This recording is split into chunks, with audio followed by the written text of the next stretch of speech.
All right, guys, welcome back to Solana Smoke. So today it's episode 15, and today we will be talking about one of the biggest in crypto. And no, it's not meme coin. It's the idea that DeFi, so decentralized finance, is fully decentralized. And I think because of the drift hack that happened a couple of weeks ago, it just exposed something very, very uncomfortable. And it's the simple fact that when users are losing money, everyone suddenly wants a manager.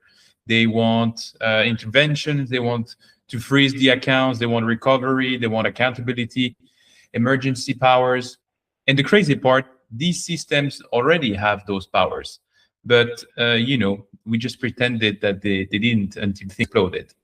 So the video we're reacting today is again from our dear friends at Solana Floor. And I think it's one of the greatest breakdown of really, what goes on behind the scene of decentralized power. So let's get into it. Today, joining me is a random cigar found in the humidor. So it's a long smoke, so it'll be a nice one.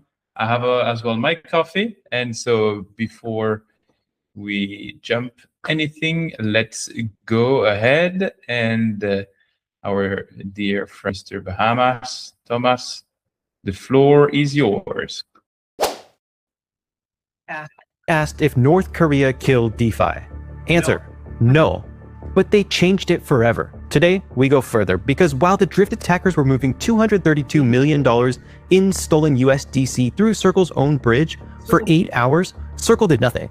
They have the technical ability to freeze USDC. They've done it before. In fact, Circle froze 16 business wallets in March 2026 with no public explanation. But when it was drift users getting robbed in real time in public with screenshots going viral, Circle waited. Now they're getting sued. A class action was filed on April 14th, 2026 in the US District Court for Massachusetts. Here's the part nobody wanted to say out loud. If a private company has the power to freeze your money at its own discretion, is what you're using actually DeFi, or is it a centralized service with a decentralized wrapper? So that's it. I think that's the whole idea of the video, no? This is the conversation. I mean, because crypto, has created this fantasy, I think from the beginning when we really thought, okay, it's going to be decentralized, meaning no one is in control. But actually, if we go a bit under, it's not actually how most of the stack, no, because most of the crypto, they run today on, multi-signatures, admin keys. We have as well stablecoin issuers when we talk about Circle, for example, governance council, bridge operators. As well, we have authorities that allow upgrades, meaning there is ultimately human beings with decision-making powers. And honestly, I think it's unavoidable if we want a system that will handle billions, like it's the objective of Solana. No? So I think the issue is not centralization. The issue is whether you're operating in a very honest mode, right? And I think that's the important distinction here, because if in the case that we just saw now, Circle can just freeze, accounts. Then operationally, they're the active infrastructure. They're the operator of the system. And once users understand that, I think the expectation will change completely, because then users will be expecting, all sorts of services like fraud response, monitoring, recovery coordination. So if we hear all these words, then we're thinking, well, basically it's a bank, with the crypto banking, with the crypto branding, sorry. And I think this is where, most of the DeFi protocols are still very much immature, and they're the way they operate is not there yet, because they're saying on one side, look how decentralized we are. And then, there is like, okay, but what happens at 2 a.m. in the morning? Why did this happen? And no one actually took a decision. So crisis, operation, huge difference. So let's see where we actually dive in today. That's part 2. Let's get into it. Here's the timeline. April 1st, drift gets drained. $295 million, as we covered in part 1. The attacker converted $232 million of the stolen funds into USDC and moved them from Solana to Ethereum. They used Circle's own cross-chain transfer protocol. The movement happened over roughly 8 hours across more than 100 individual transfers. Now, during those 8 hours, our man ZachXBT was publicly tweeting the attackers' addresses in real time. The Drift team was in direct contact with Circle. The fund flows were visible to anyone with the Block Explorer. Circle did not freeze the USDC. Now, by the time the window closed, the attackers swapped into ETH, which Circle has no power over, and the money was effectively gone. Circle's position has been clear. CEO Jeremy Allaire has stated that Circle is a regulated company that complies with sanctions, law enforcement orders, and court-mandated requirements, and only freezes, quote, when legally compelled by an appropriate authority through lawful process. Chief Strategy Officer Dante Disparte has added that unilateral freezing creates a, quote, significant moral quandary, because it implies Circle deciding on its own that someone's assets should be taken. Fair enough as a principle, but here's the contradiction. On-chain investigator ZachXBT has publicly documented that Circle's delayed or failed freeze actions across 15 different incidents since 2022 have resulted in over $420 million in stolen funds escaping liquidation. And in March 2026, Circle did freeze 16 business wallets, exchanges, and casinos without any specific public explanation. Like, I have to follow the rules, but then I make the rules whenever I want. So centralization, decentralization, I'll let you debate it a bit. So the can question is answered. Circle can act fast when they choose to. They have the infrastructure. They have the authority at the contract level. The question is when and for whom and why. That's the heart of the class action. Plaintiff Joshua McCollum, representing more than 100 affected Drift users, filed in the U.S. District Court in Massachusetts, alleging negligence and aiding and abetting the conversion of stolen property. The core allegation, Circle had both the technical capability and what the complaint characterizes as a contractual mandate to freeze. They didn't. Circle's counter, doing this would be the start of a slippery slope. If they freeze on public pressure today, they have to freeze on public pressure tomorrow. And then who gets to decide whose funds are frozen and whose aren't. And that's a real argument. It's also the exact argument that a centralized gatekeeper makes, and Drift responded the way a market responds. Drift is switching settlement from USDC to USDT, and Tether committed up to $127.5 million to the recovery package. That is not a coincidence. Tether has frozen approximately $4.2 billion at its own discretion over illicit finance concerns. No court order. So here, what required. do we have? We have two companies. So to make it clear, USDC, stablecoin, dollar pegged 1-to-1 issued by Circle, and then we have USDT, Tether, same principle, same concept, is just two different companies issuing the same kind of dollar, right? So that we just really understand basically what's happening behind. Market now has a choice: pay more for Tether's aggressive enforcement or accept Circle's reluctant lawful process only posture. Both are centralized. Pick your flavor. And then, while we were writing this, Arbitrum answered the exact same question the exact opposite way. So on the night of April 21st, 2026, the Arbitrum Security Council executed an emergency on-chain action and froze 30,760. So now we're talking about Kelp. So Kelp was the other hack that happened, you know, after the one we were just mentioning. And I think here, you know, I mean, it's fantastic content, because I mean, we find that the market is slowly realizing something very important, no? That neutrality is not necessarily what the users actually want. On one side, I mean, we're seeing that on the Arbitrum, like they take their own decision because they want to protect the users. And on one side, we have the users that say, okay, I want decentralization, but I think what they really want is, you know, fairness. They want to be protected. They want transparency. And ultimately, they want to be trading on a system that just doesn't implode during attacks, no? And I think those two things are very, very different. And operationally, I think this is where crypto really is evolving right now, because we have the use case here of Arbitrum, like an L2, that is increasingly behaving less like a neutral infrastructure and more like a digitally operated financial zone, because it has ultimately councils, emergency procedures, escalation path. It's got the human coordination like we just saw. And I think ultimately this is what is necessary, because the brutal truth is in the hack, I mean, 300 million just, disappeared, stolen by North Korea. And the protocol in this case, USDC Circle said, well, we're not going to lock anything because the code is low, and I mean, it's just not sufficient anymore. And I think now that we're seeing institutions that want to jump into the ecosystem, I mean, they're not going to want to be in a space that is run like that. And I think this is really where we see the difference between kind of the crypto Twitter and actual operators, because they're living in completely, different realities. Ultimately, I think a good operator understand that every system really, I think, needs a proper answer. No, when an incident happens, you need a proper response. And I think even Bitcoin has a social coordination when something is happening, or even Ethereum, because they forked after the DAO hack. So I think the idea of having completely humanless finance at scale is ultimately, I think, a fantasy. But let's see a bit more what the Arbitrum was. 6 ETH, worth roughly $71 million. It was sitting in a wallet linked to the Kelp DAO exploiter. 9 of the council's 12 members voted in favor. The minimum required, the funds were moved to a governance-controlled wallet. So you see, I mean, here you have a 12-member council. I mean, it's perfect. You don't want to put in the hand of, everyone. You don't want to host, voting whenever a decision is to take place. But you want to have, I think, a varied group of individuals that can take the right decision at the right moment and quickly. That only a subsequent DAO vote can release. The council stated that it acted on law enforcement input regarding the exploiter's identity and that no legitimate Arbitrum transactions or applications were affected. Here's the part that I didn't expect.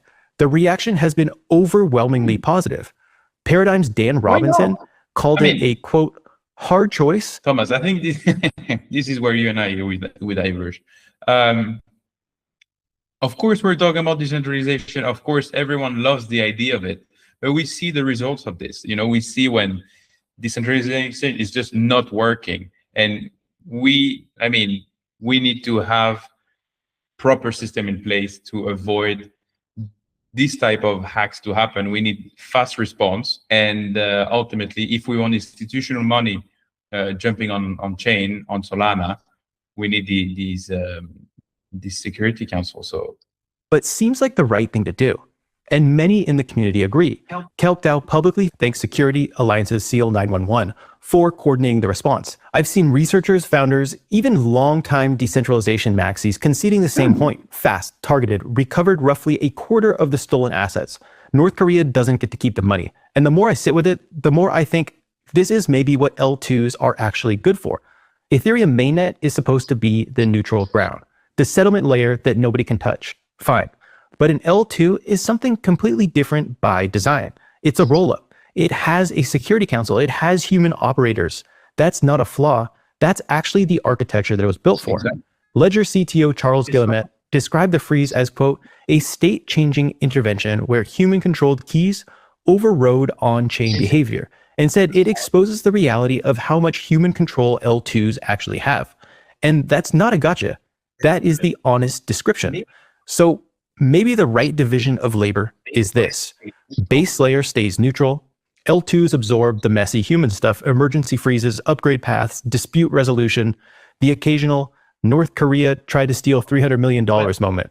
But I still have to say the uncomfortable part out loud. If 12 people can vote and freeze a wallet on Arbitrum, those 12 people can freeze any wallet on Arbitrum. Today it's North Korea, tomorrow it's someone a government decided. Yes and no. I mean, they have to agree.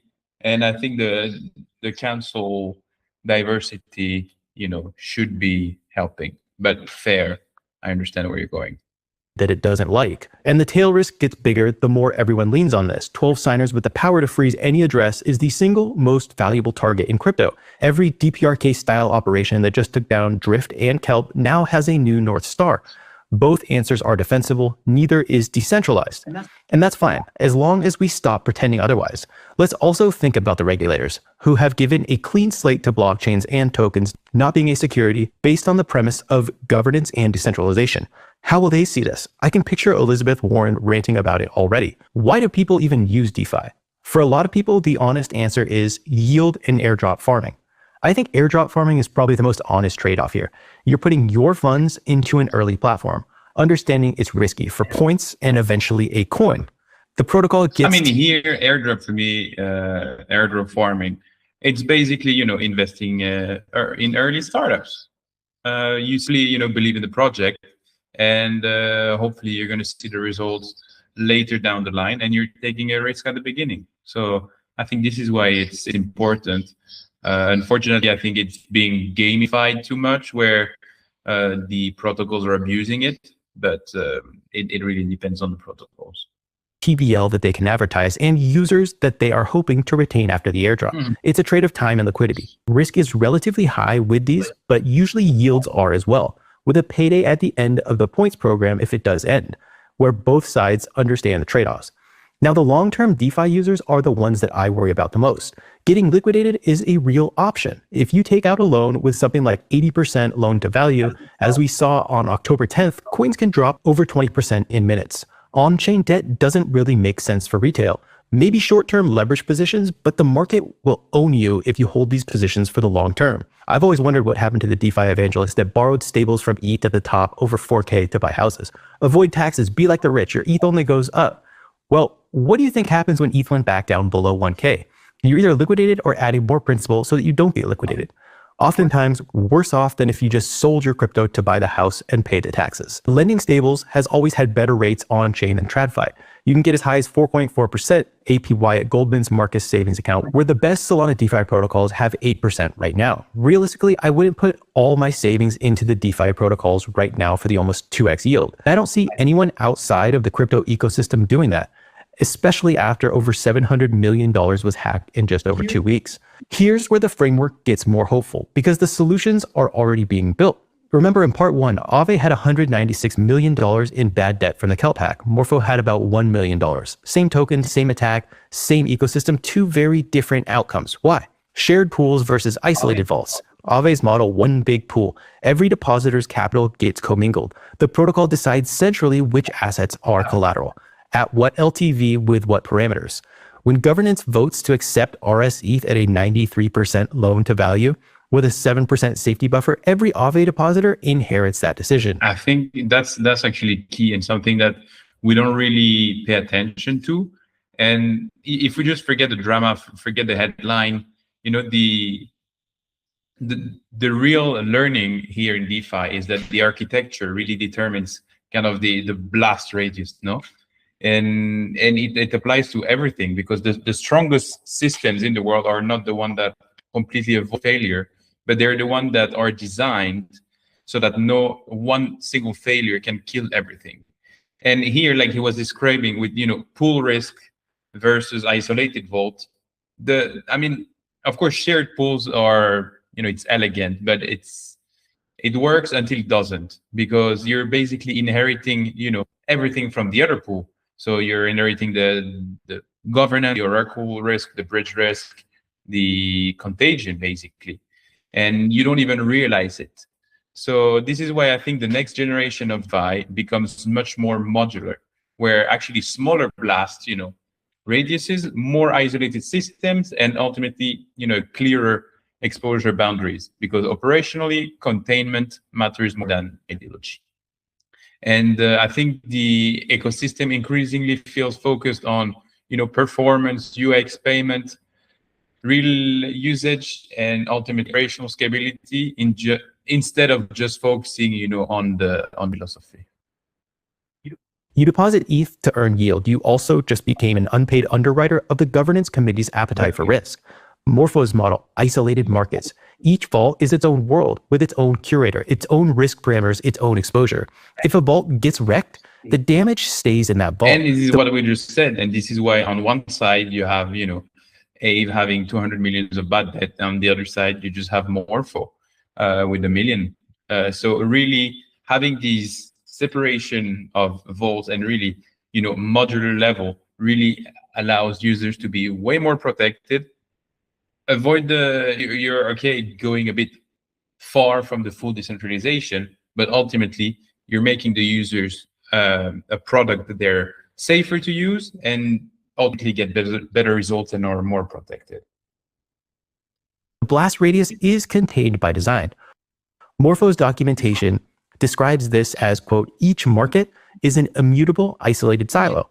which is exactly why the Kelp contagion couldn't spread. The Aave governance forum itself has acknowledged that a shared pool architecture cannot fully insulate users from the riskiest then the asset. continue goes more to what the architecture is all about. But I think overall, that was a very interesting story, and one that really, you know, went kind of the second layer, because we have to stop treating, you know, decentralization as this religion that is the end goal, and start treating it actually like it is. You know, it's a series of a trade-off. Like, we need to decide who can intervene, who can upgrade, who can freeze, who can recover, and ultimately who can coordinate during those failure and those crises. And I think that's the real question, and that's why, you know, none of the protocols out there is fully protected, fully perfect. But I think this is why we have the chance of having Solana, which is, you know, having this pool of builders that can always come up with wonderful new projects, wonderful new ideas. And we're just keep building, we keep on bringing the institutional money. And that's it. So let me know what you guys thought of the video. And I will leave you with a question. Would you rather have a fully immutable system, impossible to change, or system where emergency powers during catastrophic attacks can happen? Because I honestly don't think we can have fully both. So that's it for me. Stay smoky, and I will see you in the next Solana Smoke. Talk soon. Bye-bye.